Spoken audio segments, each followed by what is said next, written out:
Dieu. Tutasoma wima, tutasoma neno la Mungu. La même écriture que nous sommes en train de lire. Ile iliandikwa ambayo tuko tunasoma. Actes chapitre 1 verset 8. Matendo ya Mitume sura yake ya kwanza mstari wa 8. La Bible dit, Biblia inasema hivi. mais vous recevrez le Saint-Esprit, vous recevrez une puissance, le Saint-Esprit survenant sur vous. Lakini mtapokea nguvu, Roho Mtakatifu akishuka juu yenu. Vous serez mes témoins à Jérusalem, dans toute la Judée, dans la Samarie et jusqu'aux extrémités de la terre. Amen. Amen. Washuhuda wangu toka Samaria, Yerusalemu na mpaka mipaka yote ya dunia. Amina. Amen. Nous prenons également Jean chapitre 14, Tunachukua vile vile Yohana 14 verset 15 mstari wa 15 à 17. mpaka 17.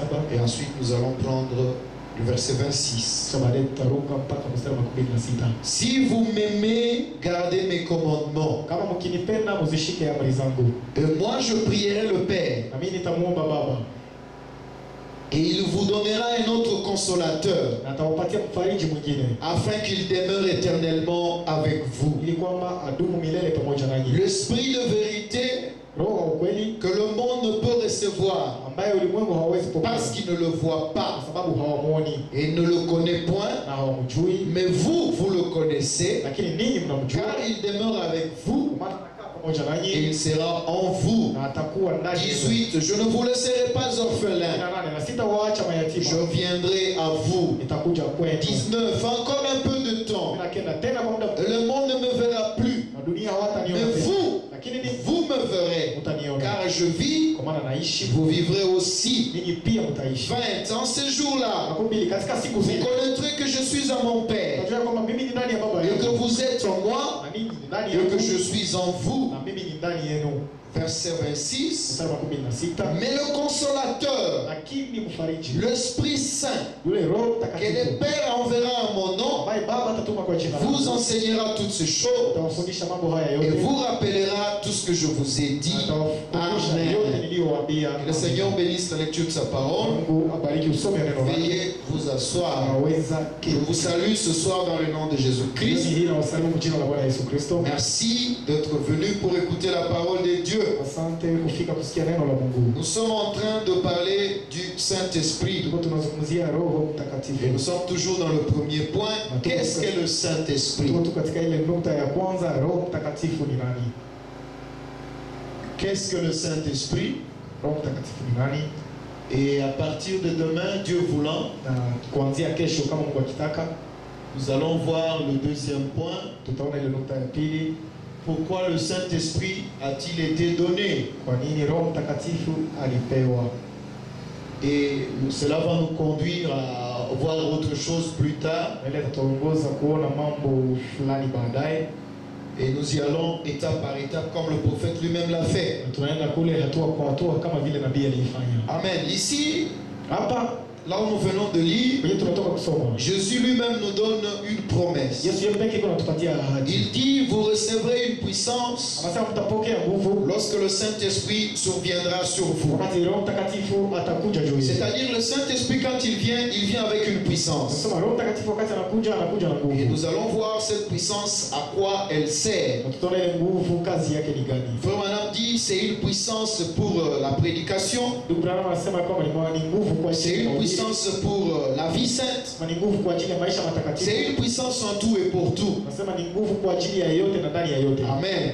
Amen. Maintenant, nous étions en train de voir Tulikuwa tunaona que le Saint-Esprit c'est un avocat. ya kwamba Roho Mtakatifu ni mtetezi. C'est par là que nous nous étions arrêtés la dernière fois. Upande wenye tulisimamiaka wakati uliopita. Mais j'aimerais rappeler quelque chose ici Ningetamani kukumbusha kitu fulani hapa avant d'aller plus loin. mbele ya kwenda mbali sana. Dans la prédication, qu'est-ce que le Saint-Esprit? Kama udiri Roho Mtakatifu ni nani? 16 décembre 1959. Ndio tarehe 16 mwezi wa 12 mwaka 1959. Je prends d'abord le paragraphe 108. Tunachukua kwanza mstari 108. Et ensuite nous allons prendre 114. Baadaye tutachukua 114. Et enfin 134. Baadaye 134. 108. Frère Branham dit ceci. 108 ndugu Branham anasema hivi. Un homme qui a reçu le Saint-Esprit, Mtu aliyepokea Roho Mtakatifu, qu'il ait à mendier son pain ou pas, akuwa wakuombaomba mkate wake wala hapana, ça lui est égal. Inakuwa haina maana kwake.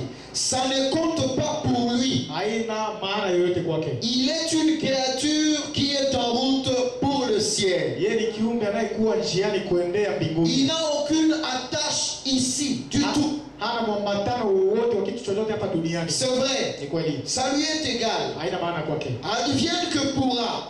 Haijalishi nini inaweza tokea. Que les gens le critiquent. Watu wako wanamsengenya. Qu'il se moque. Wamuziaki. Que vous perdiez votre prestige. Wao kupoteza thamani yako. Qu'est-ce que ça peut vous faire? Inaweza kufanyia nini? Vous êtes en route pour la gloire. Uko njiani kuendea utukufu. Alléluia. Vos yeux sont fixés sur Christ. Macho yako yamemtazamia et vous êtes en route. Unakuwa njiani. Ça vous est égal. Haina maana kwako. C'est que le monde pétille. Voilà ce que le Saint-Esprit. C'est une puissance. C'est un sceau. C'est un consolateur. C'est un avocat. C'est un signe. Oh là là. C'est l'assurance que Dieu vous a accepté. Pour montrer que Dieu vous a accepté, il vous donne le Saint-Esprit. Sans le Saint-Esprit, criez, dansez, prêchez, faites ce que vous voulez. Dieu ne vous reconnaît pas encore. Dieu ne vous a pas encore accepté. L'église peut vous avoir accepté. Le pasteur peut vous avoir accepté. Mais moi je préfère être accepté par Dieu plutôt que d'être accepté par un homme ou par une église. Le signe qui montre que Dieu vous a accepté, il vous donne le Saint-Esprit. Tout comme le signe que Dieu donna à Abraham pour l'identifier et le séparer avec les autres nations. C'était le signe de la circoncision. Et Frère Branham nous a dit, la circoncision, c'est le signe du Saint-Esprit. Est-ce que vous comprenez? Est-ce que vous comprenez? Voilà ce que le Saint-Esprit. C'est une puissance. C'est un sceau. C'est un consolateur. C'est un avocat. C'est un signe. Oh là là. C'est l'assurance que Dieu vous a accepté. Amen. Et chacun de nous voudra que Dieu l'accepte. Ce ne sont pas les offrandes qui font que Dieu vous accepte. Ce n'est pas le fait de prêcher qui fera que Dieu vous accepte. Mais ce qui fait que Dieu vous accepte, lui-même il le confirme. Ce n'est pas un homme qui doit vous confirmer que vous êtes aimé par Dieu. Ce n'est pas un prédicateur qui vous dira que vous êtes accepté par Dieu. Mais c'est Dieu lui-même qui confirme en vous donnant le Saint-Esprit qu'il vous aime et qu'il vous a accepté. Paragraphe 114. Voilà ce que c'est le Saint-Esprit. C'est Jésus qui vit dans un pécheur ignorant. Amen. Le Saint-Esprit vient dans un pécheur ignorant. Non, un pécheur. Voilà, un pécheur ignorant. Quelqu'un qui ne connaît rien. Et le Saint-Esprit vient en lui. Et effectivement, le Saint-Esprit vient sur un pécheur. Oui, quelqu'un qui n'a rien. Parce que ce qui t'amène à la nouvelle naissance, c'est le Saint-Esprit. Et Frère Branham nous dira plus tard que vous ne pouvez même pas croire si vous n'avez pas le Saint-Esprit. C'est-à-dire, dès le départ, c'est le Saint-Esprit qui vient et qui arrive à la fin. Parce qu'il est le premier et le dernier. Celui qui doit commencer et celui qui doit terminer. On verra ça plus tard. Personne ne peut être saint. Mais c'est le Saint-Esprit qui vient sur quelqu'un qui n'est pas saint. Et il commence le processus de la sanctification dans la personne. C'est pourquoi le Saint-Esprit, quand il entre, on le verra, il entre comme un petit bouton. Et il doit grandir. Et pour grandir, il doit manger. Et le Saint-Esprit, il mange la parole. Et quand vous mangez la parole, au fur et à mesure que vous la mangez, au fur et à mesure que vous l'écoutez, au fur et à mesure que vous écoutez la parole, Frère Madame dit, vous deviendrez la parole.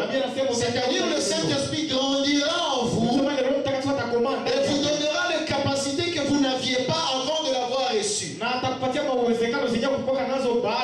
Nous verrons cela dans le chapitre qui dit quelle est l'attitude que nous devons avoir après avoir reçu le Saint-Esprit. Parce qu'il y a beaucoup de gens qui cherchent à mystifier le Saint-Esprit. Quelqu'un peut avoir le Saint-Esprit et commettre les erreurs. Frère Madame nous le dira. Mais aussitôt que tu vas te reconnaître, aussitôt tu vas arranger et tu vas aller de l'avant. Mais à ce moment-là, quand tu commets une erreur, le Saint-Esprit sort, il va attendre quelque part jusqu'à ce que tu te répandes. Et quand tu te répands, il revient. Parce que le Saint-Esprit, quand Dieu vous le donne, il a confiance en vous. Il ne peut plus vous perdre. Quoi que vous fassiez, Dieu vous amènera à la repentance, mais il ne vous perdra jamais. Et vous ne ferez rien volontairement. 114. Voilà ce que le Saint-Esprit. C'est Jésus qui vit dans un pécheur ignorant, un charpentier, ou quoi encore, dans un prédicateur ignorant, peu importe. C'est un homme qui veut être ignorant pour ce qui est des choses du monde. Jésus entre en lui. L'Esprit de Dieu, le sceau, le consolateur, le prestige, ça ne compte pas pour lui. Tout ce qu'il veut, c'est Dieu. Voilà les éléments qui montrent que quelqu'un est rempli du Saint-Esprit. Tout ce que la personne voudra, ça sera Dieu. Et Dieu, ce n'est pas un vieillard assis quelque part avec l'homme bas. Mais Dieu, c'est la parole. Et vous aimerez la parole. Et vous mangerez la parole. Parce que le Saint-Esprit est en vous. Amen. Je prends maintenant 134. Écoutez. Le corps de Christ est un seul esprit. Où